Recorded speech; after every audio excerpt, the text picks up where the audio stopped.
राहुल गांधी ने कहा था कि जितने भी लोग मंदिर जाते हैं वो सब महिला को छेड़ने आते हैं। इस प्रकार की जो है ये एक्शन तभी उन पे होना चाहिए था, उस समय नहीं हुआ। अगर तभी हुआ रहता तो सबक सीख चुके रहते। केजरीवाल एक विकसित प्राणी है, कहने का मतलब वो मुंह पे आपके क्या है पीछे क्या है वो सब कोई जानता है, और ये आज न तो कल उजागर होना ही था। और ये केजरीवाल भविष्य में जो है बहुत अंदर जाने वाले हैं, गर्त में जाने वाले हैं। वो दिल्ली का लुटेरा है। सर्टिफिकेट दिखाओ तो जाकर के उनके विश्वविद्यालय में पता करें कहाँ पढ़े हैं कहाँ नहीं पढ़े हैं। और पहले एक बार और प्रश्न उठा था तो दिखाया जा चुका है सर्टिफिकेट उनका पहले भी। अमित शाह जी आकर प्रेस कॉन्फ्रेंस बाकायदा दिखाए थे। तो बार बार वो कोई ये तो नहीं है, ना ही केजरीवाल जी उनके कुछ लगते हैं जो कि उनको बाप थोड़े लगते हैं कि सर्टिफिकेट दिखाओ तुम्हारा मार्क्स क्या आया। जो लोग दिल्ली में रह करके महीने का 10 करोड़ 1 करोड़ 1 करोड़ 10 करोड़ 5 करोड़ जो रुपये कमा रहे हैं, 10 लाख भी इवन कमा रहे हैं, अगर क्या उनको मुफ्त मिलना चाहिए? क्या उनको तो नहीं मिलना चाहिए। नमस्कार, मैं अनुज मिश्रा। इस वक्त हम सीपी में मौजूद हैं और हमारे साथ एक भाई मौजूद हैं जो हम आज बात करेंगे राहुल गांधी को लेकर। जैसा कि आप सभी को बता दूं कि हाल ही में राहुल गांधी की बेल को कोर्ट ने खारिज कर दिया है। तो उन्हीं सब को लेके एक भाई हमारे साथ मौजूद हैं जो कि कुछ कहना चाहेंगे। जी, क्या कहना चाहेंगे आप राहुल गांधी के बारे में? आपको पता है कि उनको अभी जो उन्होंने एक बयान दिया था, विवादित बयान, जिसको लेके उन पे केस फाइल हुआ था और उनकी जो बेल होनी थी वो बेल खारिज हो गई। वो तो होना ही था जी, क्योंकि ऐसी जगह अब शब्दावली वैसी होती है किसी को लेकर के, एक प्रतिष्ठित व्यक्ति जो देश का प्रधानमंत्री है उसको लेकर के आपका विरोध हो सकता है, किसी बात वैचारिक विरोध हो सकता है, परंतु अगर आप उसको किसी पर्टिकुलर उनके टाइटल, सरनेम या फिर पूरे कास्ट को अगर आप टारगेट करते हैं उस हिसाब से, तो ऑब्वियस सी बात है इस पर एक्शन तो होना ही चाहिए, इसमें कोई गलत नहीं है। आपको पता है कि राहुल गांधी ने क्या बयान दिया था मोदी जी को लेकर? उन्होंने कहा था शायद कि मोदी चोर होते हैं, ऐसे कुछ कहा था। जी, उन्होंने ऐसा ही कहा था कि जितने चोर हैं उन सभी का नाम मोदी ही क्यों है। हाँ जी, हाँ जी। लेकिन उनको इस तरह की बातें नहीं कहनी चाहिए थी। लेकिन फिर से देखा गया कि उनकी केस में जो आज सुनवाई होनी थी वो कोर्ट ने खारिज कर दिया है और टाइम को आगे बढ़ा दिया है। ऐसा किस लिए? देखिए, कारण सिर्फ यहाँ पे राहुल गांधी की जगह कोई आम आदमी भी हो सकता है, लेकिन राहुल गांधी भी तो यहाँ के आम नागरिक ही हैं। कहने का मतलब राहुल गांधी कोई स्पेशल तो आदमी नहीं है यहाँ पर जो आए हैं और उनके लिए कोई अलग से कोर्ट बन जाए या फिर नियम सबके लिए एक होना चाहिए। तो उस तरह से ही है। इस प्रकार से जितने भी आज देख रहे हैं आप कि जितने भी कांग्रेसी रोड पर हैं, क्योंकि राहुल गांधी को कोर्ट ने कुछ सज़ा सुनाई है या फिर उन पर बैन लगा दिया है, जो भी कारण है, ये सिर्फ उनके लिए नहीं हुआ, ऐसा पहले भी हो चुका है, बहुतों के लिए हुआ है।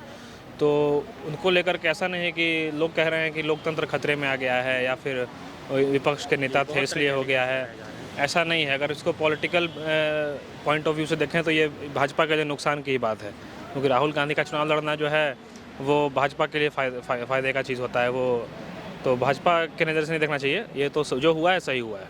लेकिन यहाँ पे कुछ लोगों का कहना है कि ये एक पॉलिटिकल एजेंडा है। जो कुछ विपक्ष पार्टी के लोग हैं, उनका कहना है कि बस ये केंद्र में मोदी है इसीलिए ये सब हो रहा है। तो ये क्या वाकई सही है? देखिए, सही गलत की बात नहीं है। ये ऐसी भाषा कांग्रेसियों की बहुत पहले से रही है, चाहे वो भगवा आतंकवाद कह देना हो कि भाई सारे हिंदुओं का। राहुल गांधी ने कहा था कि जितने भी लोग मंदिर जाते हैं वो सब महिला को छेड़ने आते हैं।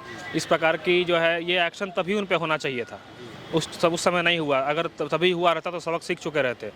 तो ऐसे उद्दंडता और ऐसे वाणी का जो प्रयोग उन्होंने वो करते आए हैं शुरुआत से, आज छोटे से बात को लेकर के उन पर एक्शन हुआ है, तो हम लोग कहीं से भी इसको गलत नहीं देखते हैं। बहुत सही हुआ, ये बहुत पहले ही हो जाना चाहिए था। लेकिन यहाँ पे जो कुछ विपक्षी दल के पार्टी हैं वो सरासर कह रहे हैं कि केंद्र में बीजेपी है इसीलिए वो अपनी मनमानी कर रही है, कभी केजरीवाल के साथ तो कभी दिल्ली सरकार के साथ तो कभी कांग्रेस पार्टी के साथ। तो ये इसमें आपका क्या कहना है? देखिए, केजरीवाल जो है, केजरीवाल के बारे में मैं क्या कहूँ, केजरीवाल का पूरा देश जानता है, या फिर उनका क्यों नहीं दूसरे किसी और विपक्षी पार्टियों में बन पाता, क्योंकि सब जानते हैं वो किस तरह के आदमी है। वो केजरीवाल एक विकसित प्राणी है, कहने का मतलब वो मुंह पे आपके क्या है पीछे क्या है वो सब कोई जानता है, और ये आज न तो कल उजागर होना ही था। और ये केजरीवाल भविष्य में जो है बहुत अंदर जाने वाले हैं, गर्त में जाने वाले हैं। वो दिल्ली का लुटेरा है। जो ठग की दिल्ली पहले कहलाती थी ना, वो केजरीवाल ही उसका एक जीता जाता उदाहरण है। एक ऐसे एक ठग जो है सत्ता के शिखर तक पहुंच जाता है और मुख्यमंत्री की कुर्सी बैठ जाता है। ये जो है केजरीवाल से जीता उदाहरण है और कुछ नहीं है। तो मतलब जिस तरह से इस बीच में कुछ ही समय पहले केजरीवाल जी ने एक एलिगेंस लगाया था मोदी जी पे कि सर्टिफिकेट दिखाओ, आपने सुना होगा, बयान देखा ही होगा। तो उन्होंने बताया था डायरेक्ट मोदी जी पे, उन्होंने केंद्र पे हमला किया और उन्होंने कहा मोदी जी को कि अपनी सर्टिफिकेट दिखाओ। इस पे क्या कहना चाहेंगे सर आप? सर्टिफिकेट दिखाओ तो जाकर के उनके विश्वविद्यालय में पता करें कहाँ पढ़े हैं कहाँ नहीं पढ़े हैं। और पहले एक बार और प्रश्न उठा था तो दिखाया जा चुका है सर्टिफिकेट उनका पहले भी। अमित शाह जी आकर प्रेस कॉन्फ्रेंस बाकायदा दिखाए थे। तो बार बार वो कोई ये तो नहीं है, ना ही केजरीवाल जी उनके कुछ लगते हैं जो कि उनको बाप थोड़े लगते हैं कि सर्टिफिकेट दिखाओ तुम्हारा मार्क्स क्या आया। बिल्कुल सही बात है जी आपका। तो एक तरफ जहां देखा जा रहा है कि अगर हम केजरीवाल की बात करें तो केजरीवाल जिस तरह से ताबड़तोड़ बीजेपी पे हमला कर रही है, वहीं एक तरफ देखा जा रहा है जिस तरह से मनीष सिसोदिया पे जो बड़े एलिगेंस लगे हैं वो तो क्लियर नहीं कर पा रहे हैं केजरीवाल, लेकिन बीजेपी पे ताबड़तोड़ हमला कर रहे हैं। इस पर क्या कहेंगे आप? ये हेल्थ मिनिस्टर कौन थे इनके? मनीष सिसोदिया। तो मनीष सिसोदिया तो अभी थे ना एजुकेशन मिनिस्टर, ये तो जेल में है अभी। क्या नाम है उनका? नाम देखिए भूल रहे हैं। जेल में जिन पे अभी आया था जेल में एक वीडियो वायरल हुआ था सत्येंद्र जैन के बारे में। सत्येंद्र जैन के बारे में। सत्येंद्र जैन हो गए, ये हो गए, भगवंत मान क्या है? ये सारे चोर के अड्डे बैठे हुए आम आदमी पार्टी का दफ्तर खोल करके एजेंडा ही वही चला रहे हैं ना। एडवर्टाइज पुरानी दिल्ली में घूमिए तो आपको हर गली में पोस्टर छपा मिलेगा। तो सारा पैसा तो उनका एडवर्टाइज पे खर्च हो रहा है। जितना पैसा ये रख नहीं रहे हैं अपने पास, सारा एडवर्टाइज पे खर्च कर दे रहे हैं। तो जितने भी आपको दिखाई दे रहे हैं, चाहे वो राघव चड्डा हो या फिर ये मनीष सिसोदिया हो या फिर अरविंद केजरीवाल, खुद संजय सिंह क्या थे पहले? कोई ऐसा थोड़ी कोई जानता नहीं है क्या थे वो पहले। तो ये सब कुछ ठग ने अपना गैंग बनाया और एक जो यहाँ की जो भोली भाली जनता है उसको ये बहुत अच्छी तरह जानते थे पहले। जैसे कि भोले भाले लोग पे कोई ठगते थे, जाकर पॉकेट मारी करते थे और या फिर कुछ गलत सामान बेच दिया। इस टाइप से ठग का जो काम होता है जो आपको दिल्ली में बहुत जगह देखने मिलते हैं, तो यही काम उन्होंने इस पॉलिटिक्स में आकर किया है। तो एक पॉलिटिकल स्टार्टअप था, ठग का स्टार्टअप इन्होंने पॉलिटिक्स में स्टार्ट किया। अरविंद केजरीवाल को कुछ नहीं है।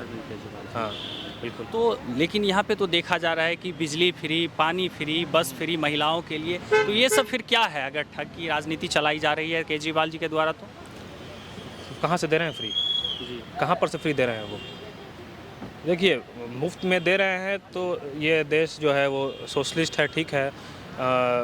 कहा भी जाता है कि सोशलिज्म हम लोग मानते हैं, ठीक है, वो अच्छी बात है। आप मुफ्त में बिजली दे रहे हैं या फिर आप बिजली दिल्ली में मुफ्त दे रहे हैं, जहाँ पर कि वैसे जगहों पर नहीं दे रहे हैं। दिल्ली में कहीं पैसे की कमी किसी को भी नहीं है और सबसे ज़्यादा बिजली की खपत दिल्ली में ही होती है। ऐसा कोई भी घर नहीं होगा जिसमें कि 2-3 एयर कंडीशन नहीं लगे हुए होंगे, हर घर में लगे हुए हैं। और आप मुफ्त बांट भी रहे हैं, दिल्ली में बांट रहे हैं। हाँ, आप कहीं वैसे सुदूर इलाके में नहीं बांट रहे, जब बिहार पिछड़ा जगह है या फिर उत्तर प्रदेश से कुछ और पिछड़े जगह हैं, लेकिन फ्री तो सबको दे रहे हैं वो। उसके लिए तो ये भी था ना कि भाई आप गवर्नमेंट पहले से BPL चला रही है पहले से योजना की, जो गरीबी रेखा के नीचे हैं उनको तो वैसे बहुत चीज़ मुफ्त मिल रही है, उनको सिर्फ सबको क्यों मुफ्त देना है? क्या जो लोग दिल्ली में रह करके महीने का 10 करोड़ 1 करोड़ 10 करोड़ 5 करोड़ जो रुपये कमा रहे हैं, 10 लाख भी इवन कमा रहे हैं, अगर क्या उनको मुफ्त मिलना चाहिए? क्या उनको तो नहीं मिलना चाहिए। लेकिन ये कहा तो ये भी जा रहा है कि मुफ्त के चक्कर में 10 से 12 करोड़ के घाटे में केजरीवाल जा रहे हैं, उनका उसका क्या? ये इसके बारे में नहीं पता है। इसके बारे में नहीं ये पता। पानी बिजली जो फ्री कर रहे हैं केजरीवाल जी, इसके चक्कर में 10 से 15 करोड़ के घाटे में जा रहे हैं केजरीवाल जी। आप हर किसी को जो है सोशलिस्ट की नज़र से नहीं देख सकते हैं। आपके सामने जाता उदाहरण श्रीलंका है, वो देश पूरा ख़त्म हो गया, एक तरह से ख़त्म ही हो गया। तो ये यहाँ भारत में अभी तक हम लोग को ये बड़े पैमाने पर दिख नहीं रहा है, क्योंकि अभी तक उतना हर स्टेट में ये लागू नहीं हुआ है। लेकिन जब हर जगह लागू हो जाएगा तो भारत की इकॉनमी फिर संभालनी बहुत मुश्किल हो जाएगी, संभालनी बहुत ही मुश्किल हो जाएगी। अगर आप यूँ ही देखें कि बिजली विभाग ऐसा विभाग है, सबसे ज़्यादा चोरी भी वहीं पे होती है और सबसे ज़्यादा घोटाला भी वहीं पे होता है। और सिर्फ दिल्ली की बात नहीं है, आप कहीं और भी जाएंगे तो जहाँ पर बिल जिन लोगों का 5,000 7,000 8,000 रुपये बिल आता है, उसका भी कहीं ना कहीं से ले दे करके मैनेज करके बिल जो है 1,000-2,000 में सिमट जाता है। सबसे ज़्यादा चोरी भी इसी डिपार्टमेंट में होती है।